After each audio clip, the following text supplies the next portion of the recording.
Good morning, everybody. Welcome to day 28 of the Democrat shutdown. We're almost a month into this, and we wanted to highlight a couple of things and a few members this morning. There are some very important developments. But before we get to all that, one of the things that we wanted to note is that really it's painfully obvious to everyone the true motivation of the Democrats' historic obstruction has now become very clear for everyone. I want to use a little simple, Lily, if you show me this real quick. Just real quick, simple facts, because these things get obscured too much. But there are simple facts about the Democrat shutdown that everybody needs to recognize. Here's 4 of them. First of all, we have to have Democrats to reopen the government. You know that in the Senate it requires 60 votes to break an impasse. Wait, hang on, Lily, hold it real quick. Keep it close to the podium. I want everybody to see this, okay? We're going to make it simple. I had my 15-year-old son and some of his friends were together over the weekend, and they wanted me to explain it to them as simply as possible. This is the little formulation, okay? Hey, fellas, remember from civics, you got to have 60 votes in the Senate. We only have 53 Republicans, so we must have Democrats to do it. The Democrats are out trying to claim that this is all on Republicans because we control the government. We don't control the Senate without 60 votes, so you have to have them. Now they've voted 13 times, those Senate Democrats, counting the House and the Senate together. They voted 13 times to keep the government closed. And what they're demanding as a ransom to reopen the government are some really crazy things. They want to restore $200 billion in health benefits paid for by U.S. taxpayers to illegal aliens and non-citizens. We can't do that. They want billions of dollars in wasteful programs to be returned to foreign countries for things that none of you would agree with. We are not going to do that. They want $500 million to go back to left-leaning news organizations paid for by taxpayers. We can't do that. And then they want to cut $50 billion from the Rural Hospital Fund that Republicans got signed into law July 4th to prop up health care in red states and rural areas around the country. It's too important, but they want to take that away. They know that we can't do it. And now that they've begun to admit what this is all about. Thanks, Lee. Put it on the thing there. They're admitting what they're up to. Chuck Schumer said every day of the shutdown gets better for us, meaning the Democrat Party. And you know, we had the second-ranked Democrat in the House, the minority whip, who just said a few days ago, the end of last week, that we know that this is causing great pain for the American people, but we have to use this leverage. We don't have many times where we have leverage like this. And so they've shown you what the real motivation is. But ultimately, why are they doing all that? Let me summarize this really quickly, as simply as I can, for the civic students back home. Republicans are not demanding anything, literally nothing. All we want is to reopen the government. The Democrats are demanding all those things I just showed you on the chart, plus a lot more. When I say they want to send money to foreign countries, this is some of the things that they would propose that we spend money on again. They're demanding, this is a ransom to reopen the government. Things like $4 million for global LGBTQI plus awareness campaigns around the world. $4 million for the LGBTQI plus democracy grants in the Balkans. They want $2 million for feminist democratic principles projects in Africa. We're not doing that. But again, the question is why? Why? This sounds crazy. It is. Why would they do this? And what we saw on vivid display over the weekend was the re-emphasis of this fact. This is motivated purely out of fear. And what do we mean by that? You saw the Democratic leader in the House, Hakeem Jeffries, endorse Zohran Mamdani for mayor of New York City on Friday. It was an illustration of what we're facing here. The Democrats right now fear the far-left activists more than they fear air traffic controllers, border patrol agents, American service members, and so many others missing their paychecks. They fear the Marxist insurgents like Mamdani more than they fear families and children going hungry from lapsed benefits that keep food on their tables. They simply fear losing their own political positions next November if they don't appease the angry far-left base right now. And they will appease that base at any cost, no matter how much pain's inflicted. In fact, they've said in their own words, this gets better for us day by day. How does it get better? Because they're proving to the angry far-left base in their party that they will prioritize them over the American people. And simply put, it's the profound fear in the Democratic Party that drives this shutdown. It is not principle. It is not policy. It is certainly not concern for the constituents that they say that they want to represent. We know that because even their own constituents now are begging Democrats to stop the political games and reopen the government. Just yesterday, the largest union of federal workers, the very people that the Democrats claim that they fight for, came out publicly and urged the Democrats to join the Republicans in passing the House's very simple short-term funding bill. Also, yesterday, the National Air Traffic Controllers Association began to put up flyers in airports to explain the real danger that is being imposed for air travel, air safety in this country, highlighting what the Democrats are doing. So I just want to say this simply to our Democrat colleagues. You have an off-ramp now. You painted yourself into a corner, but here's your off-ramp. The unions, the largest unions, are saying, please do this. You can claim that as cover and say that you had to do it. Reopen the government. Get it working for the people. It's our #1 priority and responsibility as members of Congress. But Senate Democrats have refused to do it for almost a month now. I've said it over and over. Republicans have done our job. We passed the clean short-term funding extension to keep the lights on and pay all these workers and our troops and fund programs like SNAP and WIC that Americans need and rely on. And in the meantime, Republicans have been working very hard around the clock every day of this Democrat shutdown to do our best to reduce the pain for our constituents. In our districts, we've got a video running over here just showing some highlights of what all the House Republicans are doing and have been doing for the last few weeks. Out in their districts, they're trying to help Americans navigate the crisis that the Democrats have created with their selfish political decisions. Here's a few more examples this morning we wanted to highlight. In Montana, Congressman Troy Downing, these are all Republicans doing work back home. He's met directly with his TSA officers and air traffic controllers who continue to show up to work while Democrats keep the government closed. In New York, Congresswoman Nicole Malliotakis has been working around the clock, hand in hand, for example, with her local national park officials to organize community cleanups and maintain our public lands, doing the work Democrats left behind as park rangers and visitors' staff remain furloughed under their shutdown. In Sullivan County, Indiana, and down in South Texas, you have Congressman Mark Messmer and Brian Babin. They've strategized with rural hospital leaders to ensure that these communities are able to access that $50 billion rural hospital fund, by the way, that the Democrats want to defund. This is the very funds that the Democrats worked hard to kill in their counterproposal to reopen the government. In South Carolina, Congresswoman Sherry Biggs has been meeting with her small business owners who continue to serve their communities, many of whom are already feeling the benefits from Republicans' work to deliver no tax on tips. We did that in the big, beautiful bill, the Working Families Tax Cut. It's a wildly popular measure that, by the way, every Democrat voted against. In Oregon, Congressman Cliff Bentz is meeting with his air traffic officials as they wait on Democrats to reopen the government and deliver the federal funds they need to expand that region's critical air travel infrastructure. And here in Washington, the work has gone on in earnest as well. People keep commenting to me, you look so tired on TV. I am so tired because we're not sleeping a lot. We're working overtime.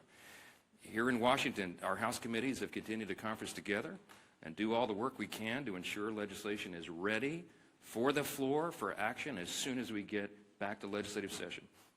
The House also continues to carry out its essential oversight duties. And you'll be reporting on this all day, but the Oversight Chairman James Comer released a blockbuster report now on the Biden auto pen presidency. And this report includes 47 hours worth of transcripts and testimony revealing that every executive action signed by the auto pen without written authorization from President Biden should be voided. This is an unprecedented situation in American politics and government. The actions of President Biden simply were not all his own actions. And there are major implications to that, including all the pardons that he signed. But don't get me started. Okay, on Friday, the Energy and Commerce Chairman, Brett Guthrie, these are all Republican actions, he launched a bipartisan investigation into the NBA's handling of betting and illegal gambling allegations following the recent shocking reports that raised questions and integrity concerns. And as we covered last week, the House Oversight Committee also delivered its third batch of files from the Epstein investigation. now totaling 43,000 pages and documents, pieces of evidence, including personal flight logs, financial ledgers, daily calendars, and diaries of Epstein himself. Republicans are here in Washington, and we're out in our district, fans out across the country, doing good work on behalf of the people we serve and represent. And what are the Democrats doing? You've seen it. They're posting TikTok videos. They're bragging about using the American people's pain as their political leverage. And House Republicans are taking this day by day, just like the rest of the country. We have our House Republicans on a 48-hour return notice so they get back, understanding that some flights may well be delayed.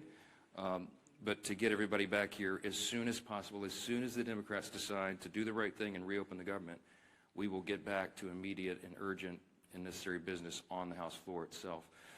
We're anxious to get back to that, but we cannot have a regular legislative session until the Democrats do their most basic responsibility to reopen the government and get this moving again. So today we're fortunate to be joined by several of our good friends and colleagues here, all members of the Republican Study Committee, and the chairman of that committee, the largest caucus of conservatives in Congress, is Representative August Pfluger from Texas, and we're glad to have him as well. He's going to share a little bit about the reckless decision of the Democrats and what that means for military readiness and families all across this country. We are so grateful for these great members and their leadership. August will reference who's here, and then we'll take some questions. So, Chairman Pfluger. Thank you, Speaker. Sure.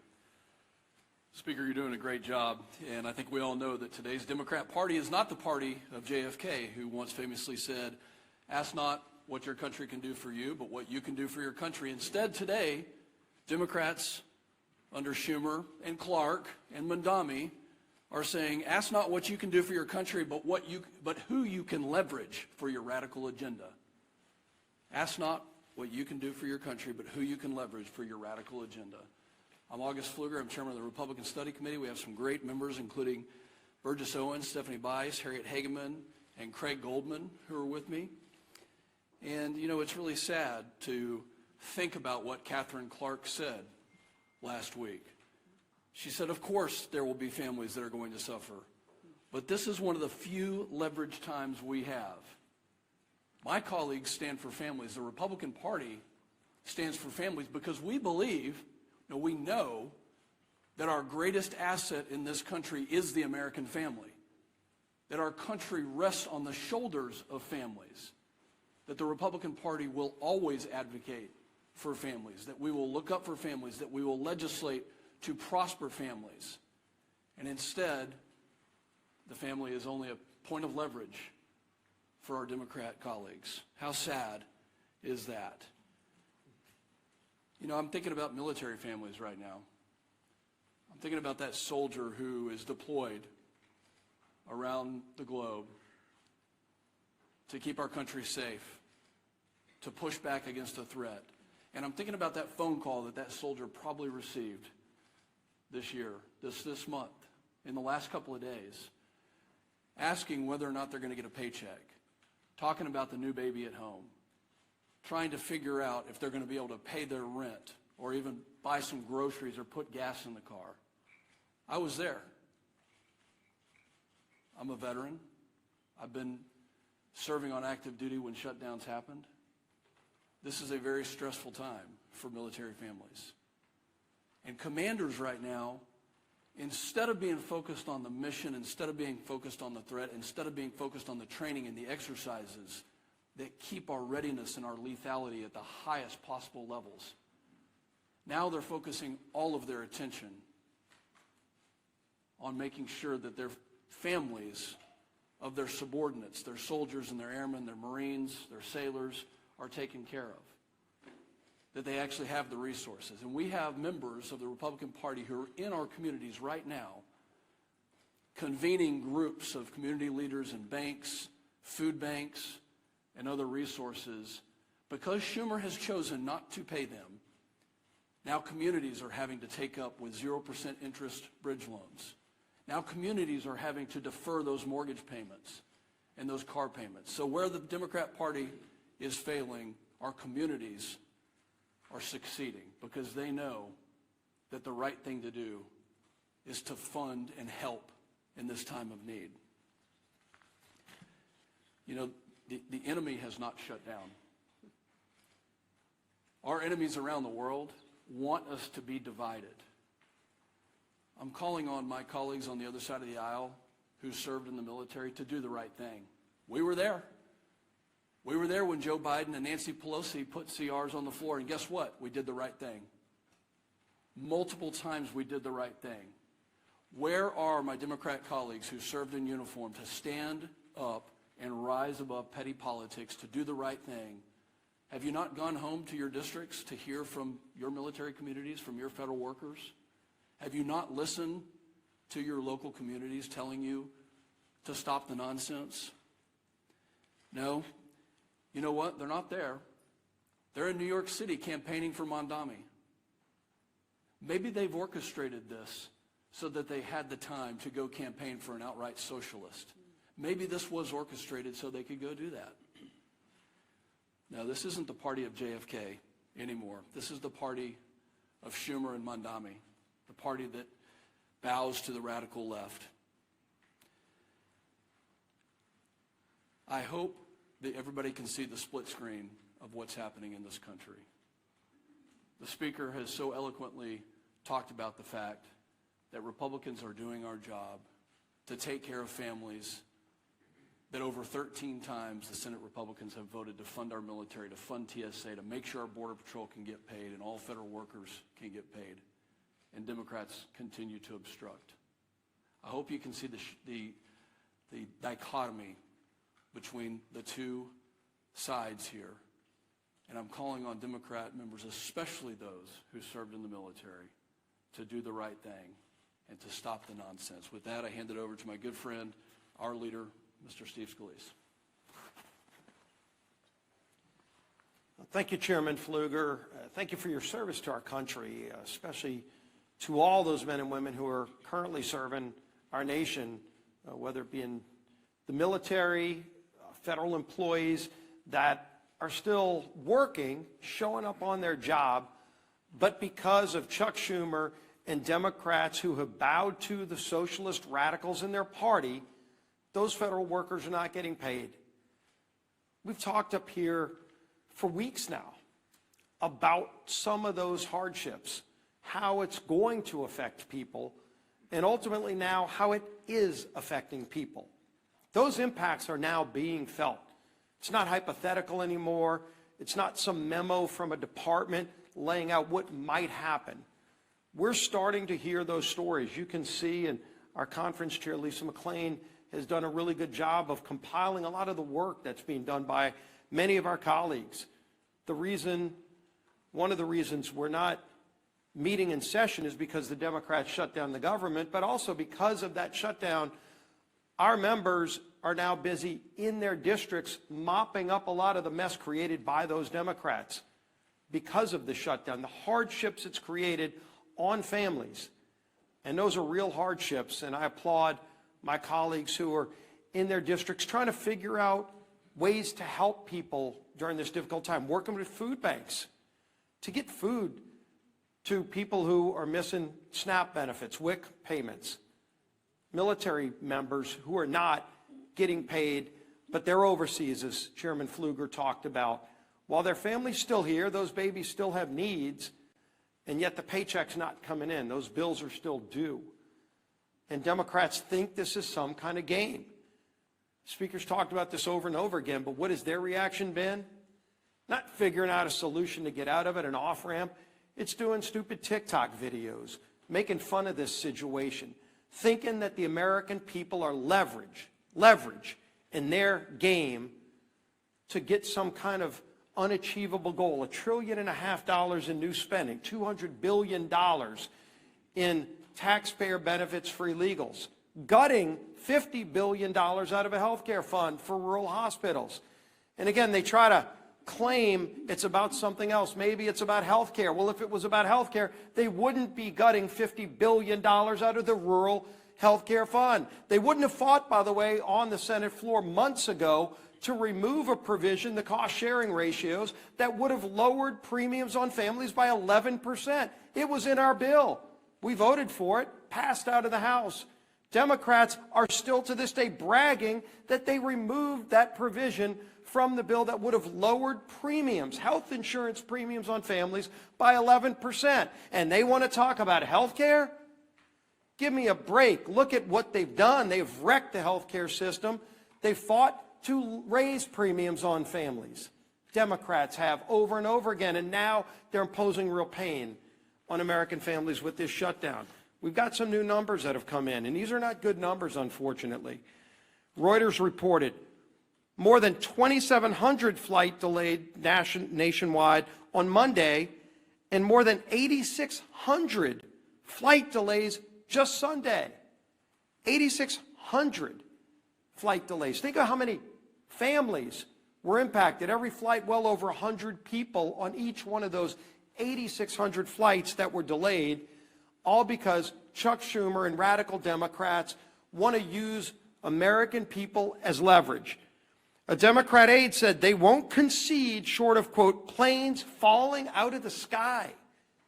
Who are these people? Didn't they once care about this great nation and making it better? And now they think if a plane falls out of the sky, that's their leverage? For what? Goodness. Chuck Schumer, quote, every day gets better for us. Who is us? Because I can tell you who them are. The American people are sick and tired of Chuck Schumer and his friends thinking it's a better day for him when they are feeling more pain. Senator Coons, quote, the point of this shutdown is not just suffering for suffering's sake, but to make a point, as if suffering of the American people is not enough. We've heard, of course, over and over again, Catherine Clark, shutdowns are terrible. Of course, there will be families that are going to suffer, but it is one of the few leverage times we have. They keep saying over and over again, they know American people are suffering. They don't care. They want leverage for themselves. They want to show off to their radical socialist base. Bernie, of course, Bernie Sanders, who was on the stage with AOC over with Mandami the other day with their socialist love fest. Bernie, quote, you reopen the government and we lose our leverage. That's what this whole shutdown is about. They're telling you what they mean.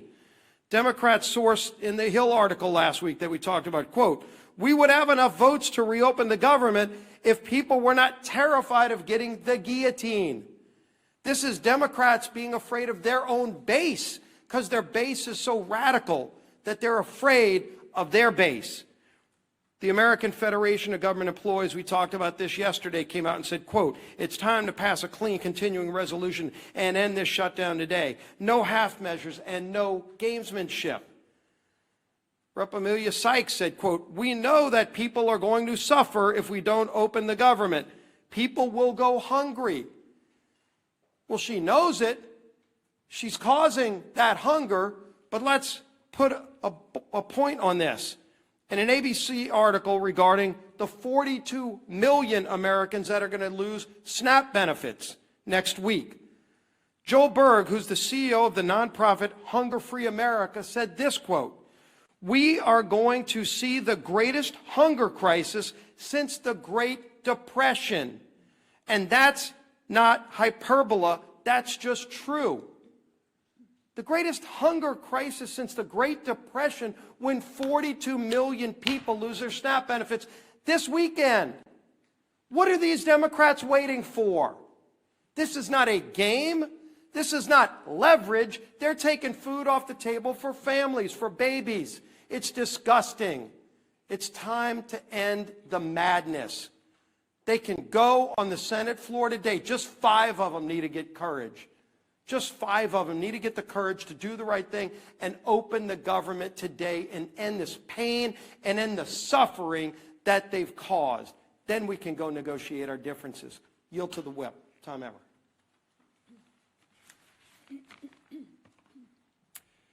As has been mentioned, yesterday the largest federal workers union in the country, they represent 820,000 federal workers, released a statement calling on Democrats to stop playing political games, pass our clean CR, and reopen the government.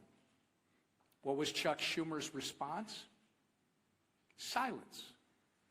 Crickets. He declined to comment Meanwhile, millions of federal workers are reevaluating how to make ends meet. Air traffic controllers missed their first full paycheck today. Some are turning to food banks, as we've discussed, in order to feed their families. Here is what one Democrat and retired federal worker had to say about the current state of play. Quote, "The Democrats are the ones that actually, in the Senate side, shut down the government.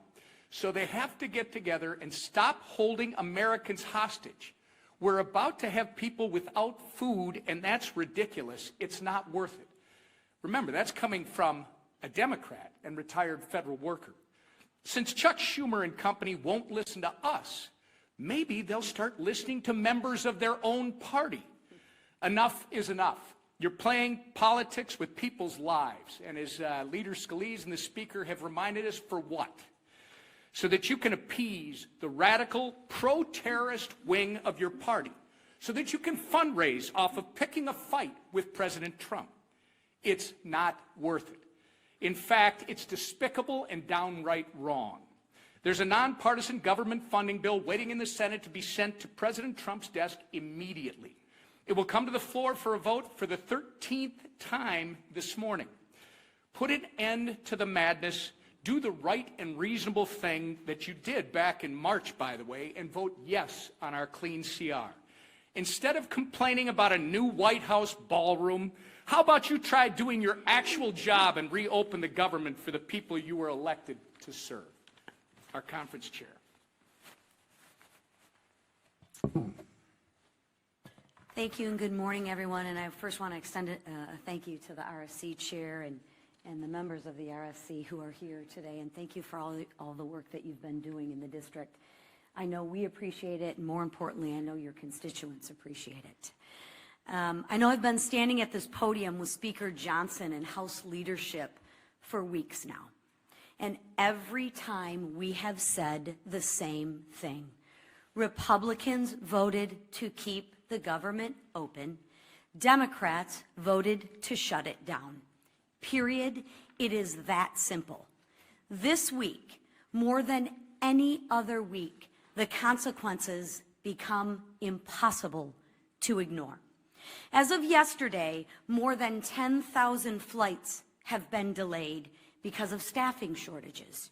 By the end of this week, nearly 2 million paychecks will be missed by Americans. And by Saturday, 42 million Americans will lose their SNAP benefits. Let that sink in. 42 million Americans will lose their SNAP benefits this Saturday because Democrats want to use them as leverage. This is real pain, real fear, and real consequences. And Democrats are using that as political leverage. And leverage for what? Ask them this. Leverage for what? To force through illegal benefits for illegal immigrants to the tune of $1.5 trillion? 42, they'd rather do that and put 42 million Americans at risk of losing their SNAP benefits. That's what they're choosing. That's what they're choosing. Let that sink in for a minute. This isn't leadership. This is cruel and disgusting, and it's cruelty disguised as politics. Even the president of the largest federal workers union, and I don't know if you noticed that, but he doesn't exactly always cheer for Republicans, but this gentleman is actually begging the Democrats to do the right thing and end the shutdown. While Democrats posture in front of the cameras, Republicans are actually out in their districts working. Just take a look at the video that we've been playing all morning, right? Don't let the facts get in the way of the good story. Republicans, like the colleagues you see behind me, have been in their district working for the American people who are suffering from this Democratic Schumer-led shutdown. You will see Republicans volunteering at food banks, Republicans supporting rural hospitals, Republicans cleaning up national parks, and Republicans helping people in real ways. Republicans believe in solutions, not stunts. We believe in serving the American people, not using them. So while Democrats try to turn American hardship into political currency. Republicans are working to reopen the government, to restore paychecks, and bring stability back to American families. Because this isn't about leverage, it's about people. And we are here to serve. It's about time the Democrats remember who they serve. Thank you. All right, questions? Go ahead, first. Go ahead. Earlier this week, President Trump floated running for president again in 2028. Are you comfortable with those comments, and you're a constitutional lawyer, would that violate? Well, there is the 22nd Amendment. I spoke with the president about an hour ago. It's late in the evening in Japan. He's working around the clock, serving the American people. He doesn't stop. Talk about someone who works around the clock. And as Chairman Pfluger mentioned a moment ago, and as we've reiterated in here so many times, you're looking at the split screen because under President Trump, the Republican Party has delivered. I mean, you're talking about reducing taxes, reducing regulations, cutting fraud, waste, and abuse, ended the border crisis, ending the crime crisis, resolving conflicts, wars around the globe, and working on these amazing trade agreements. It's been a great run. But I think the president knows, and he and I have talked about the constrictions of the Constitution, as much as so many of the American people lament that. The Trump 2028 cap is one of the most popular that's ever been produced, and he has a good time with that, trolling the Democrats, whose hair is on fire about the very prospect. But I do believe that we've got 3 extraordinary years ahead of us, and the 2 years of the Trump administration are going to be an incredible thing. And I don't see a way to amend the Constitution because it takes about 10 years to do that, as you all know, to allow all the states to ratify what 2/3 of the House and 3/4 of the states would approve. So I don't see the path for that, but I can tell you that we are not going to take our foot off the gas pedal. We're going to deliver for the American people, and we've got a great run ahead of us. We'll have 4 strong years. Second round. The White House is able to find funding for the military, for WIC, for farmers. Should the White House now be able to find some funding for the SNAP program if they've done it for all these other ones? They certainly tried. I mean, one of the reasons that this shutdown has not yet been as painful as it might otherwise have been is because the president is bent over backwards, the administration. Think of it this way. The White House, the executive branch in a shutdown, has a large control panel full of dials. Under the Obama administration, they turned those dials, the pain dials, to 10 immediately. You remember it was so egregious to us. Speaking of our veterans, I mean, they put yellow crime tape around the World War II memorial so that people who'd served their country could not go visit the memorial. They wanted it to hurt. The Democrats have shown, and they've said in their own words, this is leverage. It gets better for them every day. They don't mind inflicting pain on the American people if they can somehow get some sort of political points out of it. The Republican Party is the opposite. And President Trump has proven that. Every day of this shutdown, he has tried to move funds around to find unobligated funds to cover the bases, to get the troops paid in the middle of October, and to make sure that WIC funding is not resolved. You know how he's getting women, infants, and children funding done? They did some very creative legal research I've quite admired. They found a statute in the 1930s that they could use to say that some of the tariff revenue could be used to cover nutrition because so much of that was transported over the border. So they've done some creative, amazing things to mitigate, to lessen the pain as much as possible. We've been out all over the country, all these Republicans. I mean, Craig Goldman flew in here to do this press conference with us, but he's been in Texas serving his constituents. Stephanie Bice been in Oklahoma. Harriet Hageman's been out west. You got Burgess Owens out in Utah. They've been serving their constituents, and August Pfluger, but they came in to help us articulate what's going on. All that effort has mitigated the pain, but we're running out of the resources. We want to fund SNAP, but they did the legal research, and they could not find a 1930s-era statute to bootstrap that one. The contingency fund was approved by Congress. And when the Democrats voted against the CR, they voted against the ability of us to use that money. And so 42 million people are going to suffer because they're playing political games. There's nothing that the White House has run out of it. They have all the pain dials turned back to just a 0 or a 1 as best they can. But when you're out of resources, they go all the way up. And it's out of their hands. It's out of our hands, and that's why we're so frustrated. You don't see the happy warrior Steve Scalise pound the podium very often. But we're angry about this. We're frustrated. We should be, because it's wrong for the people, and all of you should be angry about it as well. And I know many of you are. Get ready. What's your reaction to yesterday's purge of senior ICE officials from field offices around the Are you worried that that's going to result in less experienced leadership at ICE? And again, when is it time for Congress to do some oversight? I don't know any of the details of that yet. I just heard about that literally. I was walking in, so I'm not going to comment on it until I find out the details. I know some of these things get misportrayed. Yeah, back row. Yeah. On the auto pen investigation and the Oversight Committee's report that was released this morning, some Senate Republicans have suggested that perhaps there isn't a legal avenue to void the pardons that were signed by by the auto pen and these executive authorities. Do you think that there is a legal avenue? That's what the investigation concluded, that any of those executive actions that were signed by the auto pen and the Biden administration should be void. Do you think that's possible? Nothing this incredible and insane has happened before. This was not something that the forefathers anticipated. It's unprecedented. There is no legal precedent because no previous president had an auto pen or had the audacity to have people signing things on their behalf when they didn't even know what was in it. And so we're in uncharted waters as a nation. As we say up here all the time, we're so tired of making history. I just want normal times, normal Congress again. But the Biden administration was unprecedented in so many ways, and the president was checked out of his job for quite some time, and everybody knows it. And there was a cover-up. The people around him who were they would give him scripts to follow. They would point him literally in the direction, stand here, sir, wave like this. And he didn't know what he was signing. So there's all sorts of just incredible implications. It sounds like a terrible novel or something, but this is reality.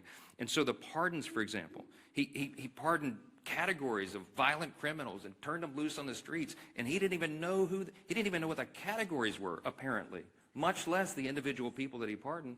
They're invalid on their face. I mean, I used to be a constitutional law litigator. I would love to take this case and go into the courts and make that law to set the precedent. You can't allow a president to check out and have unelected, unaccountable, faceless people making massive decisions for the country. Think of the executive orders that were signed with the auto pen. When he paused LNG exports, liquefied natural gas, to our European allies around the world, I confronted him about it, by the way, the one meeting they allowed me to have with him as Speaker in the Oval. And he looked at me as if it hadn't happened, and he said, I didn't do that. And it occurred to me, he wasn't lying. He honestly didn't know. Do you know what the implications of pausing LNG exports were around the world? It made all of our European allies had to buy their natural gas from Vladimir Putin, which fueled his war machine, to go, conduct his war on Ukraine. It destabilized our energy sector, and it had us step back 3 or 4 steps of energy dominance around the world. Thankfully, we're back now because we have a commander-in-chief who's fully in command and understands the necessity, energy policy being national security policy. I could go on and on and on in every category. Huge implications. What does it mean for us? How do you unwind it? I don't know. But it will be determined in the courts ultimately. And these are unprecedented cases of first impression, as we say, because it's never been tested before. But man, is it dangerous stuff. Front row. Because you win the boot game today. Go ahead. Norman, Your Honor. I'm curious, you guys, a lot of you were talking about the government unions demanding that Democrats reopen the government at this point. Do you think that is building off of President Trump's gains with labor unions for the 2024 election? Do you think that this is a sign of a different relationship between House and Senate Republicans and federal government employees? Do you welcome these people in your tent? Of course. Claims that these are not traditional allies of yours in a lot of... President Trump and the Republican Party achieved some very important historic things in the last election cycle. We had a true demographic shift in the election. We had a record number of Hispanic and Latino voters, for example, who came into the Republican Party, record number of African-American black voters, Jewish voters, union workers, young people, demographics that had not traditionally in recent years been with the Republican Party in large numbers. And they came to us not reluctantly, but with hopeful anticipation. Why? Because they wanted a return to common sense.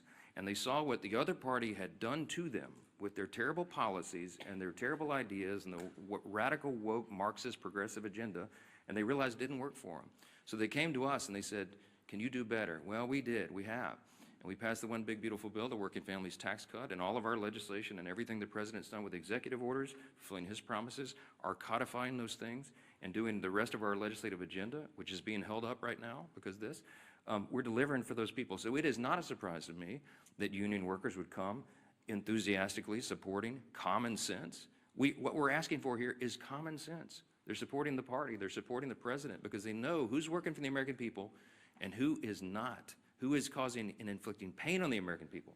The contrast has never been more clear. We say all the time, this is not your father's Democratic Party. I grew up in Louisiana. When I was a kid, I didn't even know a Republican. Literally, like everybody was Democrat. And, you know, they're the Southern Democrats, you know, conservative Democrats down in Louisiana. That party doesn't exist anymore. My grandfather would not recognize what this party has become. He would clearly, they'd all be Republicans because the Republicans stand on the side of common sense and working families, hardworking, middle class, lower class earners in the country. We drafted the working families tax cut to be geared for them, to help them. And we infused the legislation with all its pro-growth policies so that all boats will rise. People see that. They see the effects. Ideas have consequences, my friends. And the policies and ideas that are advanced by the Republican Party are right for America because they comport with our founding principles, and we stand on those principles to defend them. And by contrast, on the other side of the screen, they're going for communism and Marxism. Take your choice. Jake. Looking at the opinion that you're not interested in these one-off funding bills, SNAP, air traffic control, is that still your view? We voted September 19th to fund every one of those priorities. And every Democrat in the House except one voted to not fund them. The Democrats are playing games. They put a few of the one-off bills on the floor, as you've seen in the last week or so. They put a bill to pay the troops and pay essential workers, and the Democrats voted it down. So it would be a futile legislative effort for us to do this again repetitively in the House and send it over there so Chuck Schumer and the gang can play games and spike it. It's a waste of our time. They need to vote for the clean, continuing, nonpartisan CR, turn the lights back on and get the country working again, and then we can resolve all the rest of the issues that were always on the calendar for the remainder of the year. I want to thank our Republican Study Committee colleagues for being here and standing in the gap for your constituents. All the Republicans out there, they're still at work. They're not even watching these press conferences because they're working for their constituents. Thanks for that. Appreciate it.